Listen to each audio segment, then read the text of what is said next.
Olá, gente! Vamos começar mais um podcast. Hoje, na presença do meu amigo pessoal, Pastor Henrique, que tem uma história motivante, uma história emocionante, inspiradora para vocês aí que vão assistir. Estamos chegando aqui pertinho do Fórum de Barueri, que teve aí sua inauguração em 2019, né? Eu acho que foi, um pouquinho antes da pandemia. E tem tudo a ver com a nossa conversa de hoje também. Fala oi. Oi, tudo bem? Pai do Senhor, Deus abençoe, viu? Põe o seu cinto e nos acompanhe. Vamos juntos nesse podcast.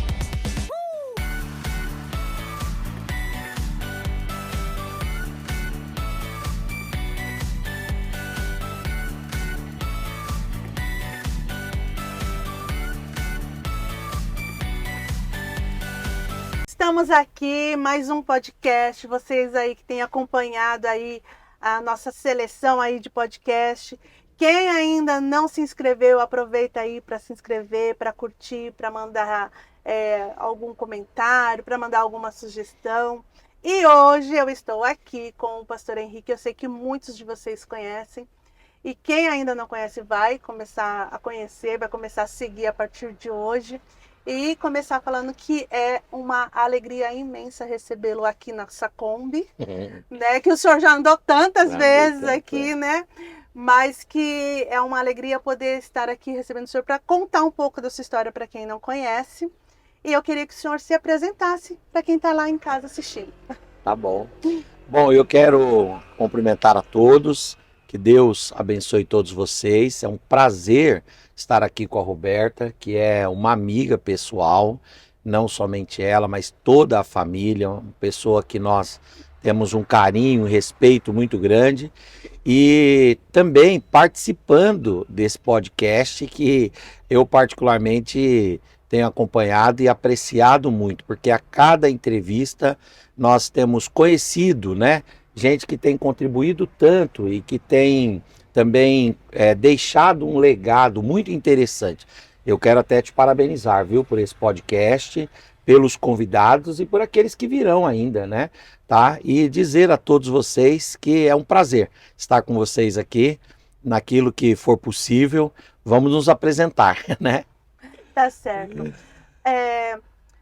O Pastor Henrique, para quem ainda não sabe, também é advogado, né? Então, às vezes eu falo doutor, às vezes eu falo pastor, mas estamos nos referindo à mesma pessoa. Eu queria que o senhor falasse um pouco sobre a sua infância, com sua família, onde era, como é que era, porque é uma família numerosa, né? Conta um pouco pro pessoal. Tá bom, então eu sou filho do seu Expedito Adriano de Almeida, né? Faleceu em abril de 2022. E sou filho também da dona Patrocínia França, olha só.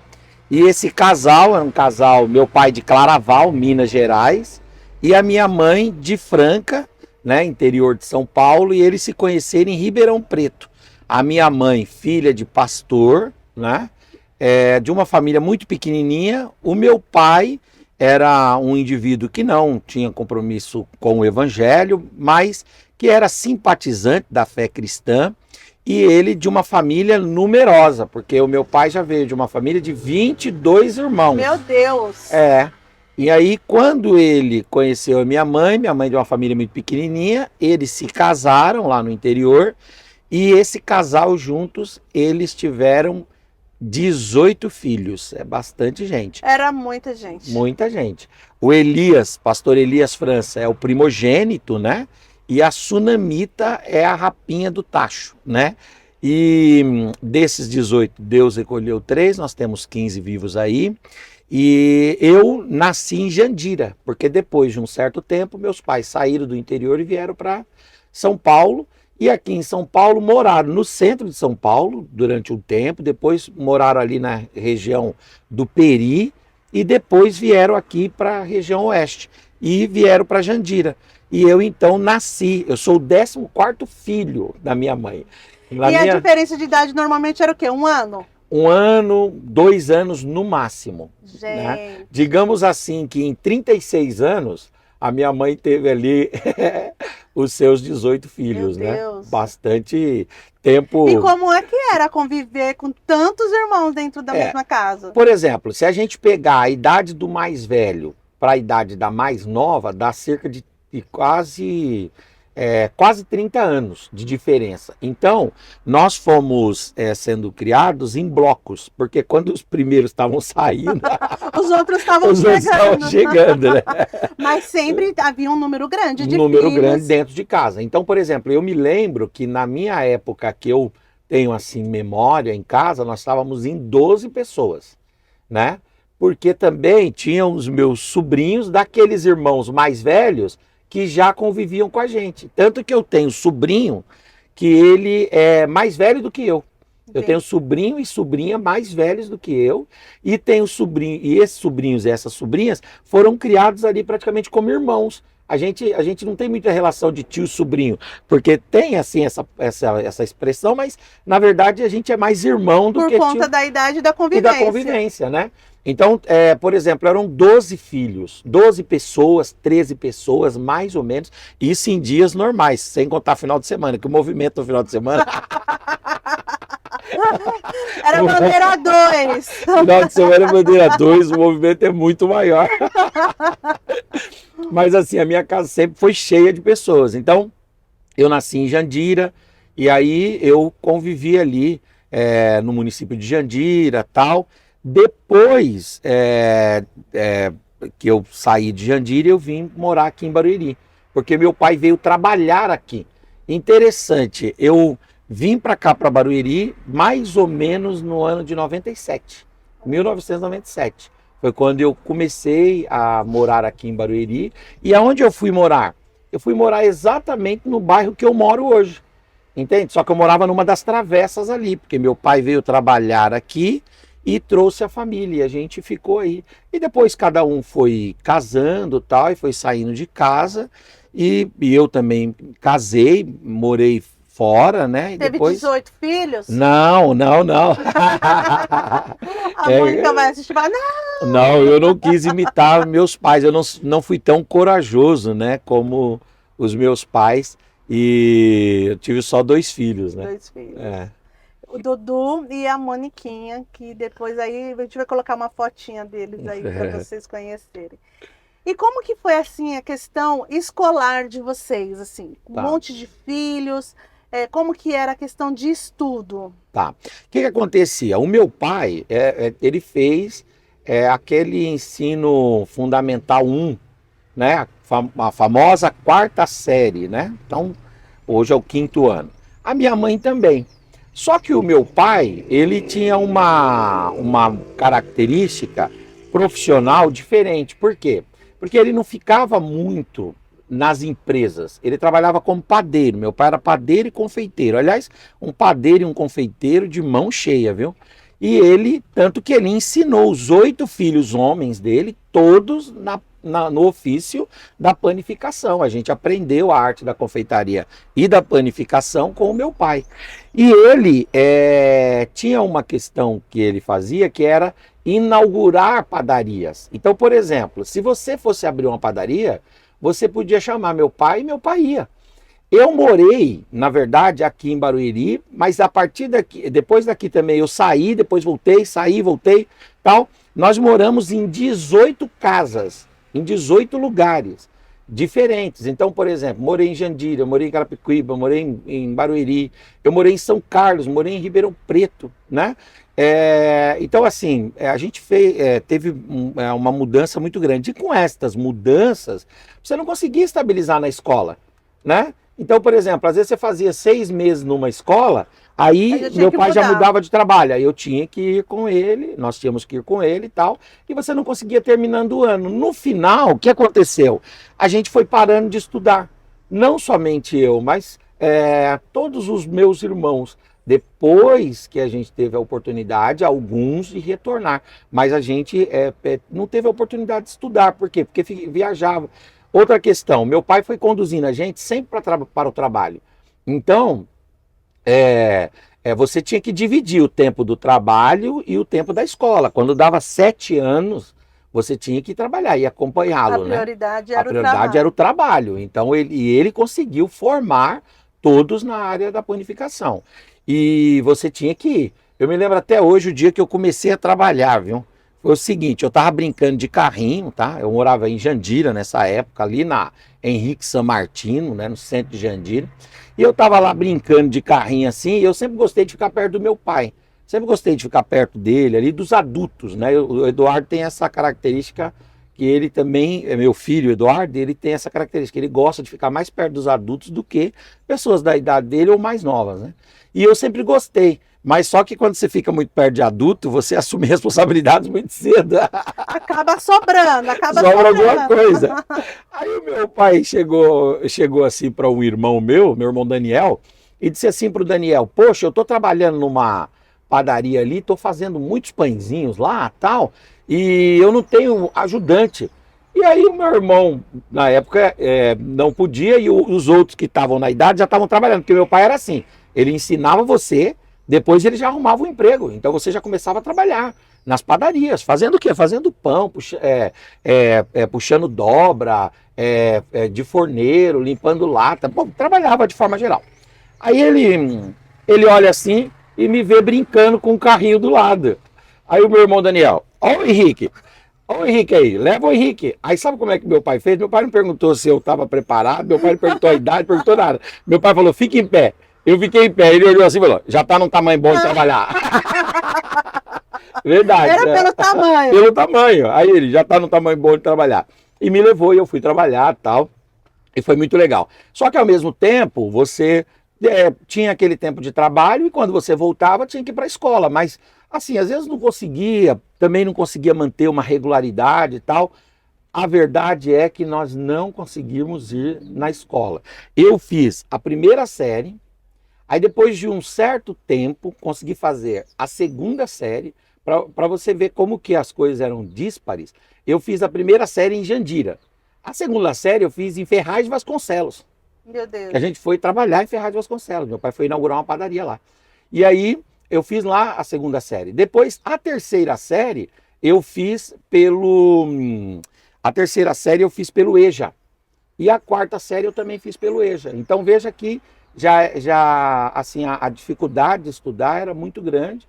E também depois de um certo tempo, o que acontece? Eu acredito que essa também seja a experiência dos jovens.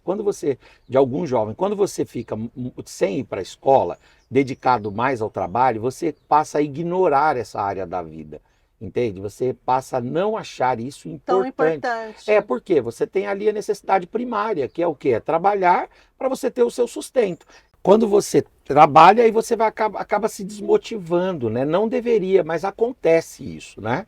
E como tinha essa questão de mudar sempre também, acabava não conseguindo estudar. Então, a minha vida educacional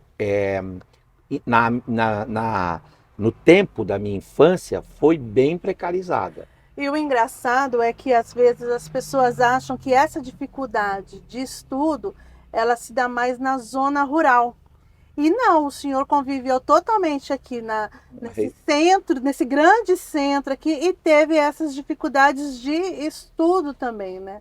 Eu acho que naquela época o Conselho Tutelar não era tão efetivo. Presente, ativo, né? Ou até era, mas como a gente mudava muito, acabava não alcançando, né? Porque hoje em dia, por exemplo, as escolas, quando elas percebem a ausência do aluno, elas já acionam o Conselho Tutelar para que o Conselho Tutelar já verifique o que está acontecendo e tal. Eu acho que de repente... Houve assim, uma ausência nesse sentido, eu não percebia, né? Não tinha isso. Agora... Mas também não se sentia pressionada a isso, né? Porque na infância as crianças acham que aquilo tudo ali também é um recreativo também, né? Ah, eu tô na padaria, tô fazendo... Sim, tem esse caráter, porque os irmãos também iam para a padaria, então você tinha um caráter de recreação também nessa área. E isso uniu bastante, tanto que a gente tem uma família grande, relativamente unida. Sim. Relativamente unida, eu estou falando dentro do número, né? E isso se dá porque trabalhou muito tempo junto, né? Então, foi assim que aconteceu. Eu tive essa ausência educacional na infância. Agora, tem uma coisa muito legal, que eu sempre gostei de ler. Então, eu aprendi a ler Eu digo com a minha mãe e com o meu pai. Por quê? A minha mãe sempre foi uma crente, serva de Deus, que nos conduziu dentro dos caminhos do Senhor e do Evangelho. E a minha mãe, ela fazia culto doméstico. E uma das atividades do culto doméstico era ler a Bíblia. E nós tínhamos que ler a Bíblia. Todo mundo tinha que ler um versículo, um salmo, uma porção da Bíblia que ela escolhia. Outra coisa, quando meu pai entrava para trabalhar, meu pai nunca entrou para trabalhar sem passar na banca de jornal e comprar o jornal. Então, quando chegava na hora de ler o jornal, ele sempre pegou o caderno de esportes e deu na nossa mão. Então, os meus irmãos todos gostam de esporte e todos gostam de ler. Todos têm essa característica de leitura, hábito, né? o hábito. E a gente aprendeu com o meu pai, porque o meu pai nunca, assim, eu não tenho memória do meu pai sem ler um jornal, não tenho. Ele morou comigo muitos anos e no período que ele esteve comigo, ele comprava jornal todo dia. Lá em casa lá tinha aquela pilha de jornal, então era comum. E a minha mãe tinha essa questão da Bíblia. E a partir dali a gente tem contato com a leitura. A leitura, ela nos mantém atualizados. Sim. Né? Ela nos ajuda, ela amplia a nossa Insere a nossa você no mente. contexto do mundo ali, Sem né? dúvida, é. E ali vem a fé e o conhecimento geral, né? O conhecimento da atualidade, etc. Então, foi isso daí que nos motivou, né? A ter interesse pelo conhecimento, tal. Outra coisa, a família grande, ela tem uma questão também muito interessante, que é de gente mais capaz intelectualmente do que outra. Quando eu falo capaz, é com mais facilidade de aprender, aprende por outros estímulos, com maior facilidade. Então você acaba aprendendo também, porque um irmão comenta uma coisa, outro comenta, outro discute e tal, qualquer coisa lá a gente discutia. Então você O ambiente favorece. Favorece. Então, quando você tem um grupo grande de pessoas que você tem ali discussões, a gente tinha embates lá, do nada, aquela gritaria na família, todo mundo falando alto, por causa de quê? Não, só para saber se esse banco aí é azul ou se esse banco é preto, e se for preto, qual tom de preto que é, etc. Então, assim, nisso você cresce também. Então, eu tive estímulos, né? E esses estímulos foram muito bons. Outra coisa, a minha mãe era da música, né? Sempre teve acordeon em casa, né? O meu pai sempre foi do violão. Hoje o meu filho toca violão, mas sempre teve violão na minha casa. Porque meu pai sempre foi do violão. Ele é do programa Viola Minha Viola, né? Então era muito comum em casa. E na igreja também você tem um ambiente de motivação para o saber, através da escola dominical, através do próprio culto, né? Através do programa de rádio, televisão, as mensagens, os sermões. Então esse ambiente foi um ambiente que, apesar de eu não estar na escola, me garantiu uma alfabetização, sim, digamos assim, mínima, né? Para conseguir lidar com a vida, né? Entendeu? Mas em que momento, assim, que o senhor se despertou para falar assim, não, agora eu preciso me formar? Como que foi esse despertar? Porque até então, se você tem todo esse conhecimento nesse meio social, em algum momento houve a questão de, eu preciso de um diploma, eu preciso ir mais além. Quando que foi isso? Então, aí que acontece? Eu fui trabalhar numa fábrica e lá, quando eu estava trabalhando nessa fábrica, eu tomei a decisão de vir para o Evangelho de forma genuína, né? Por quê? Você é criado num lar cristão, mas chega um momento que você quer fazer as coisas de jovem, né? Nunca fui assim muito traquina, mas também de jovem. Aí teve um momento que eu vim para o Evangelho de verdade, com compromisso mesmo, recebi o Senhor, fui batizado nas águas, recebi o batismo do Espírito Santo.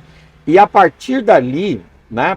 A partir dali, me gerou, eu creio que foi Deus quem fez isso, gerou um desejo no meu coração de aprender um pouco mais para falar a palavra. E aí o que eu fiz? Eu pedi para o meu irmão, o pastor Elias França, para que ele me ensinasse teologia. Aí sabe o que o Elias fez? O Elias chegou no primeiro dia em casa lá e ele me deu um livro de teologia. Ele falou assim, eu vou te dar um curso de teologia particular e você vai ler, você tem que ler. Então ele deu um livro para mim. Que livro que era? Gilton Moraes, da Pesquisa ao Púlpito. homilética, da pesquisa ao púlpito. E a partir dali eu comecei a ler de forma voraz. Um livro por semana, pelo menos, eu lia ali. De forma voraz. Eu pegava o trem aqui, eu ia lendo, voltava lendo, lia de madrugada. Era aquele gosto por aprender. E fazendo o curso, já querendo, vamos dizer assim, formalizar o conhecimento. Porque o conhecimento está espalhado. Você precisa ir concatenando esse conhecimento. E aí eu fui fazendo o curso de teologia, tal, uma situação. Aí nisso eu conheci a minha esposa, nós namoramos, né? Noivamos, casamos. Quando eu estava casado, motivado por ela, porque ela já era formada, ela já tinha pós-graduação, ela já tinha experiência profissional e, sobretudo, na área da docência, daí ela começou a me incentivar, dizendo, Henrique, precisa formalizar não só essa parte teológica, mas também essa parte educacional aí, secular. A escola secular, né? Eu falei, é verdade. Então começamos. Aí eu fui fazer um curso preparatório para o Enseja. Aí eu fiz o curso preparatório para o Enseja, e nesse curso preparatório para o Enseja, eu fui motivado a fazer o Enseja, que é uma prova para eliminar o ensino fundamental. Já existia o Enseja, eu fiz a prova e tive êxito na prova. Fui bem em todas as matérias, tal. Aí quando eu vim para congregar na Assembleia de Deus Ministério do Belém, em Barueri, eu encontrei um ambiente de pessoas formadas. E a igreja teve um papel muito importante na minha motivação. Porque a igreja, ela é um agente transformador da sociedade. E às vezes ela não faz isso de forma ostensiva, mas ela faz isso de forma tácita por meio do exemplo. Então, quando eu comecei a me relacionar com muitos irmãos, inclusive com você, com o Saulo, com outros irmãos, advogados, né, engenheiros, arquitetos, administradores, economistas, universitários, esse ambiente me gerou um desejo de dar continuidade. Aí, em Barueri, houve uma formação de um curso preparatório para o SISU. A nossa igreja, Assembleia de Deus Ministério do Belém, aqui, né? Isso foi liderado por alguns pastores para fazer o curso, para montar o curso, para que os irmãos da igreja pudessem ter aula e se preparar.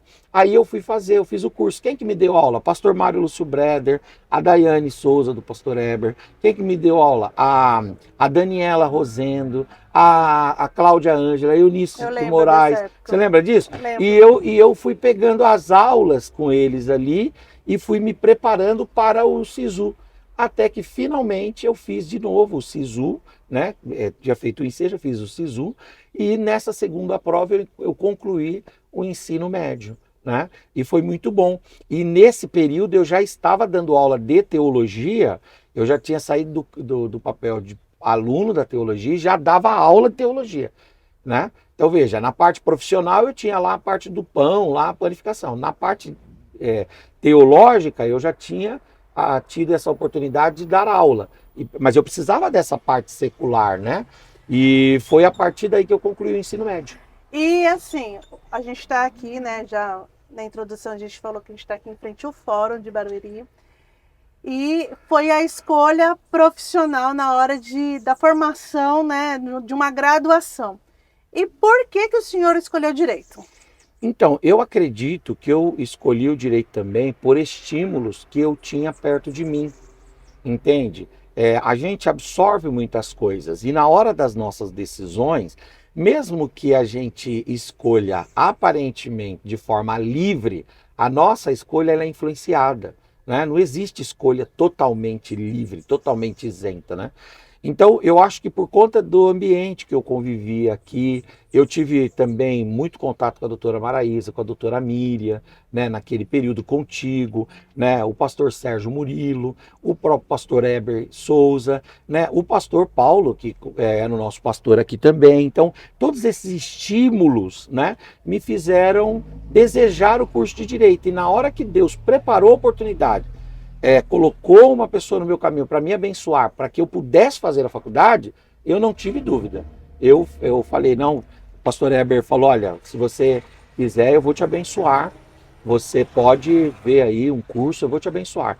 E eu, na época, estava dando aula no ITEB, né, no Instituto Teológico de Barueri, e eu falei, então tudo bem, eu quero fazer o curso de Direito. Ele falou, amém, fica tranquilo que eu vou te abençoar. E me abençoou mesmo, sou muito grato a Deus por ele. E foram 5 anos lá na Unip, né? E eu ouvi tanta coisa, viu? Ó, nunca deixe ninguém te desmotivar, viu?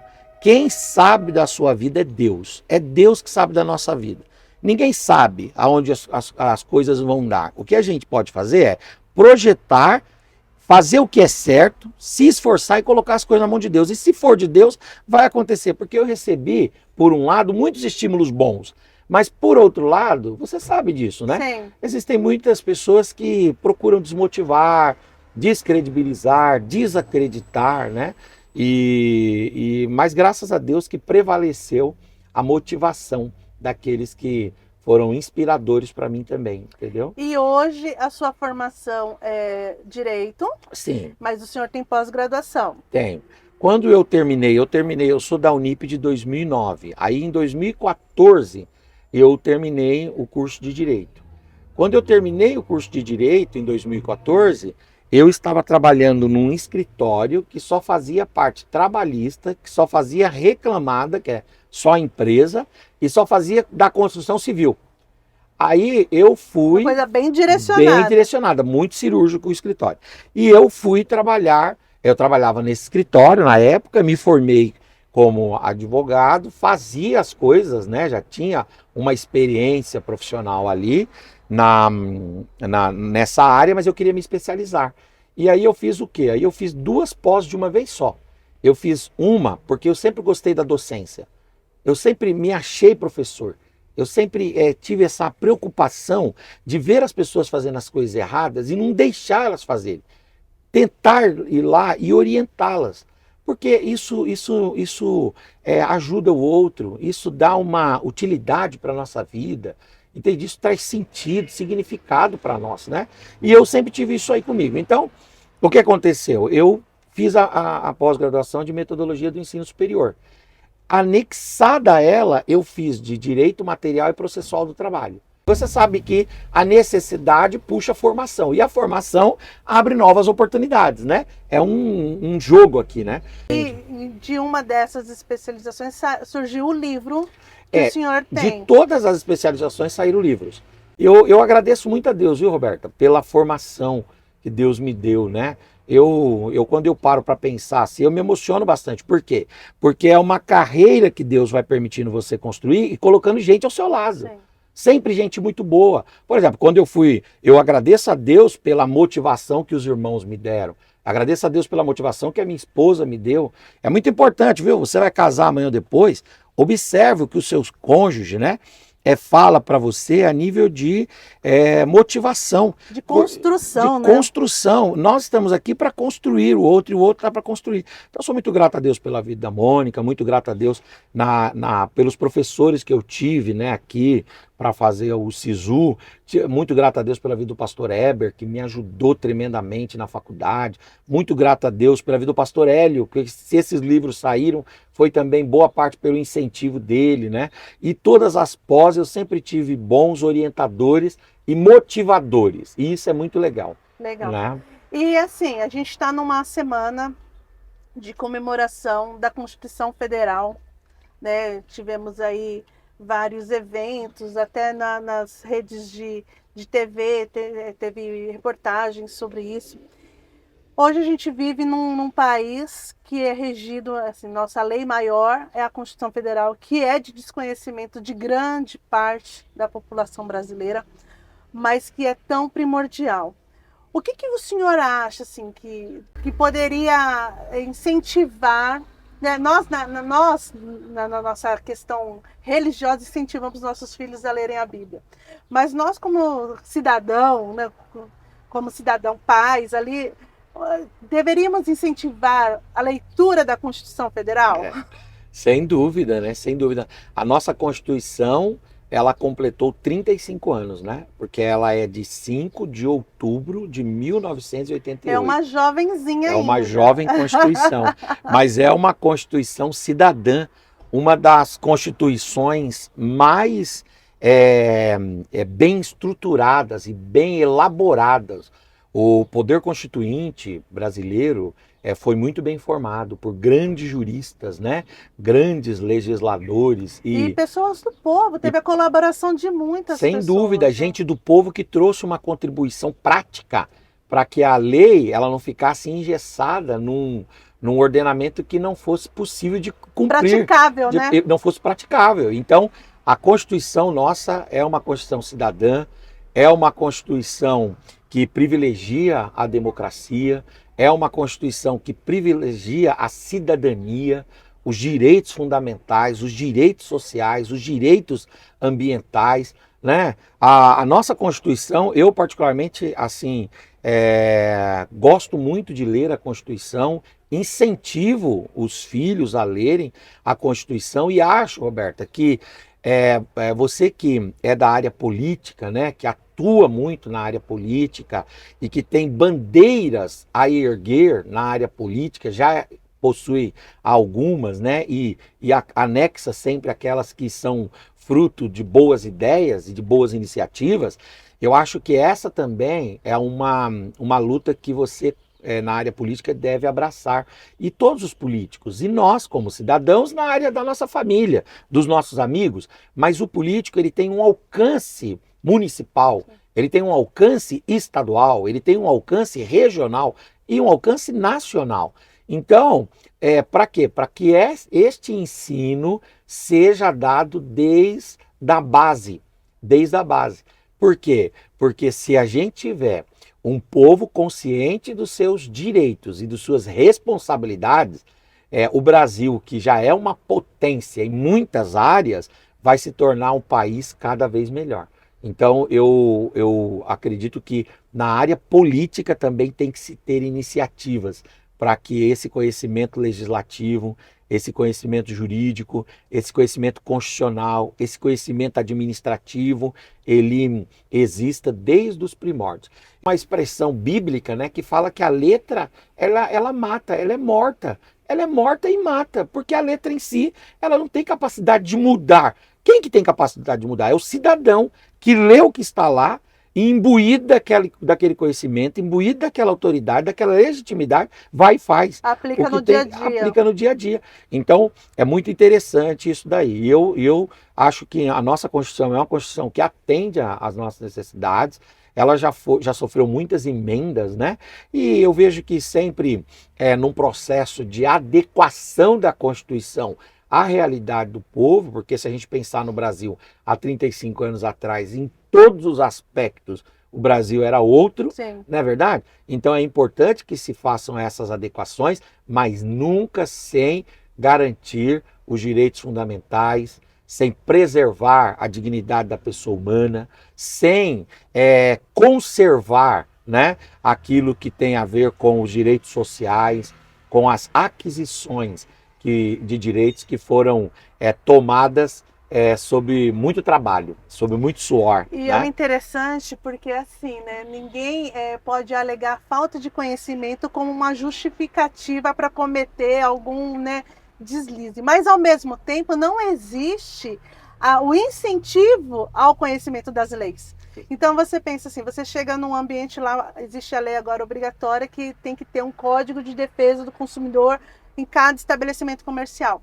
Tudo bem, mas o que um consumidor vai fazer? O consumidor, né, mediano, assim, vai fazer com aquilo? Pegar e tacar na cabeça do vendedor? Não, porque se você não souber ali interpretar, ler adequadamente, não estiver acostumado com a lei, você não vai saber utilizar. Né? Então, assim, acaba não dando em nada. Então, esse incentivo da inserção desse estímulo nas escolas, desde, né, dos pequenininhos, né, na maternal, vamos comemorar o Dia da Constituição, o que é a Constituição, alguma coisa assim, para você despertar o conhecimento, se faz necessário, porque senão não vai adiantar de nada, né? Como pais, né? Eu, na qualidade de pastor, posso fazer isso, por exemplo, na igreja, para os jovens, para os adolescentes, para os irmãos que a gente consegue ter algum tipo de influência, ou algum tipo de ser ouvido como conselheiro, tudo bem, mas é preciso também criar políticas públicas, porque se não existirem políticas públicas, as coisas, elas não atingem a expansão demográfica que elas precisam atingir. E se elas não atingirem essa expansão demográfica, elas não se popularizam, elas não se tornam democráticas. E acaba naquela situação, né? Quem detém o conhecimento acaba tendo vantagens em cima de quem não tem, né? Então, assim, as pessoas tiram vantagem em cima da outra porque assim, ela não sabe do direito dela, então vou ficar quietinho aqui porque aí eu levo vantagem. E se esse entendimento, se esse conhecimento, ele estivesse realmente chegando a todas as camadas, né, da população, e estiver realmente inserido no dia a dia do cidadão, ele será menos prejudicado, né? Porque infelizmente o ser humano, não é o brasileiro, o ser humano tem essa questão de que às vezes querer tirar vantagem em cima do outro, porque ele não sabe de nada, então eu vou ficar aqui na minha, quietinho. Mas não, a partir do momento que esse conhecimento ele é expandido, todo mundo está ali num patamar de igual para igual. Ou não, peraí, eu sei dos meus direitos, também sei das minhas obrigações, então a gente vai discutir aqui de igual para igual. E o trabalho que precisa ser colocado em marcha, tem acontecido boas iniciativas e eu tenho certeza que pessoas como você, que advêm desse mundo jurídico, né? Porque você traz isso também praticamente de família ali, né? E depois você coloca em prática na sua própria vida e agora está passando para gerações futuras também, né? Dando sequência nisso daí, você vai mesclar essa parte política com esse conhecimento jurídico e pensar sempre a partir disso aí, porque a gente acaba tendo a ideia de que se a ideia clara de que se a pessoa conhecer o seu direito, ela não vai abrir mão dele. Sim. E ela não vai pleiteá-lo por vias escusas, defesas em lei, mas sim pelas vias adequadas. Exatamente. E aí o direito, a luta se tornará eficaz, a luta se tornará combativa de verdade, porque não adianta você combater na arena errada e com a ferramentaria errada. Você não logra êxito. Não é só no grito. Entendeu? Não é só no grito. Você precisa estar embasado em alguma Exatamente. coisa. Então você precisa, para ter êxito, pleitear o direito pela via adequada, né?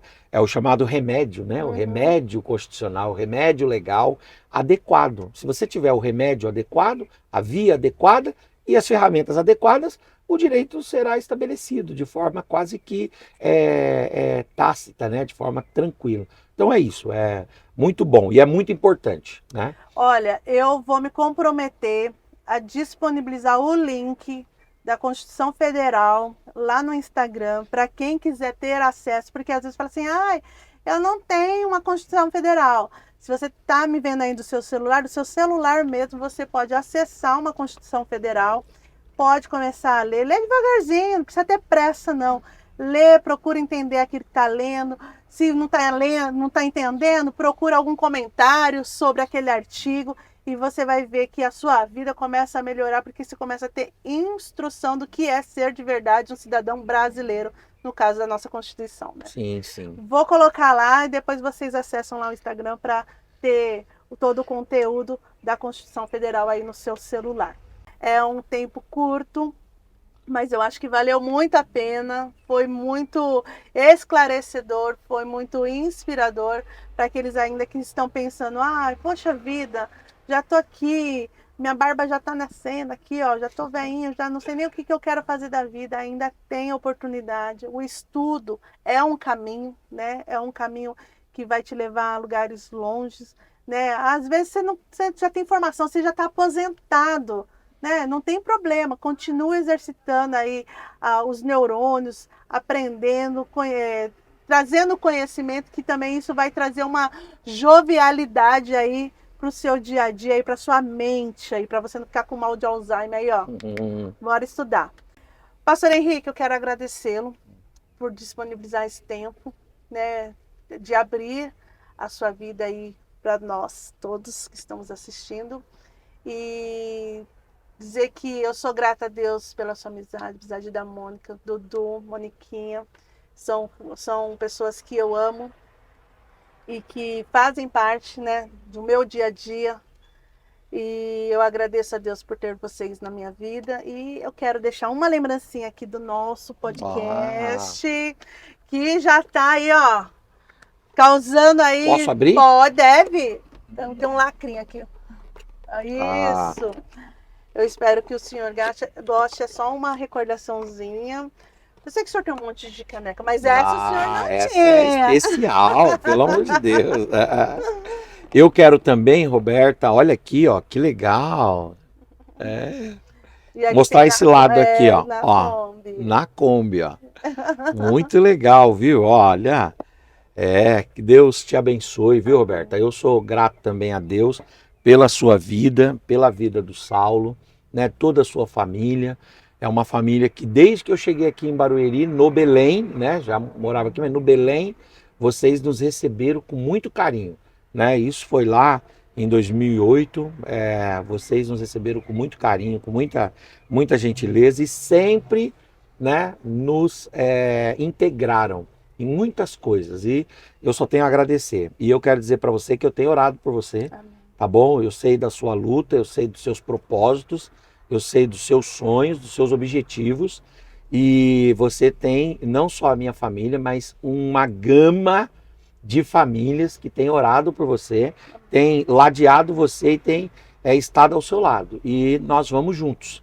Se Deus quiser, aonde o Senhor tiver que te levar, nós estaremos juntos. Amém. Tá bom? Amém, obrigada. Se Deus quiser. Mais uma vez, parabéns pelo podcast, parabéns por esse público maravilhoso aí que te assiste, que participa da sua vida através desse trabalho. Amém. Nós vamos ficando por aqui e você aí que assistiu e que gostou, compartilhe, curta, comenta e nos ajude a divulgar cada vez mais esse trabalho. Até o próximo episódio. Um beijo e fica com Deus.